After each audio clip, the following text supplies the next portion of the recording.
Hello ಶಿಷ್ಯ, ನಿನ್ನೆ ನೋಡ್ದ ಮ್ಯಾಚ್? ಯಾವ ಮ್ಯಾಚ್? ಲೇ ತಗಡೆ, RCB ವರ್ಸಸ್ ಪಂಜಾಬ್. ಓಹೋ ಅದಾ, ಸ್ವತಂತ್ರದಲ್ಲಿ RCB. ಕ್ಲೇ ಬೋಸುಡಿಕೆ ಮ್ಯಾಚ್ ನೋಡಿರ ಅಂತ ಹೇಳು. ಎಲ್ಲ RCB ವಿನ್ ಆಗಿ ನಿಮ್ತಿ ಕವರಿತದ ಅಂತ ಹೇಳ್ಕೊಂಡ ಹಂಗೆ ಮುಳ್ಕೊಂಡಿದೆ ಕತೆ. ಅದ ಹಂಗಲ್ಲ ಮಚ್ಚ. ಸರಿ ಬಿಡಿ ಇರ್ಲಿ. ನಿನ್ನೆ ಕೊಹ್ಲಿ 73 ರನ್ ನೋಡ್ನಲ್ಲ, ಆ ಬೋಲೆ ಹಂಗಿತ್ತಲ್ಲ ಮಚ್ಚ. ಯಾವ ಬಾಲ್?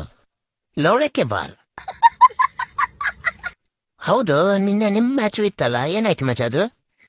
ನಾವ್ ಗೆದ್ ಭರ್ಜರಿ ವಿಜಯ. ಓಹೋ, ನೀವು ಗೆದ್ಬಿಟ್ರಾ? ಒಂದ್ ನಿಮಿಷ ಇರು ಮಚ್ಚ, ನಿಂಗೆ ಏನೋ ಕಳಿಸ್ತೆ. ಏನ್ ವಿಜಯ, ಏನ್ ವಿಜಯ?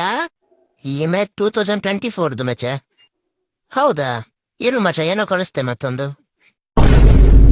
ಪಾಯಿಂಟ್ಸ್ ಟೇಬಲ್ ಅಲ್ಲಿ 2 ಮ್ಯಾಚ್ ಮಾತ್ರ ವಿನ್ ಆಗಿದ್ರಿ, ಮತ್ತೆ 6 ಮ್ಯಾಚ್ ಸೋತಿದ್ರಿ ಅಂತ ತೋರಿಸ್ತಾ ಇದೆ. ಅಣ್ಣ, ನನ್ನ ಕೈಲಾಯ್ತಾ ಇಲ್ಲ. ಅಯ್ಯೋ ಅಣ್ಣ, ನಾನ್ ಸತ್ತೋದಂಗ ಆಗೋಯ್ತು.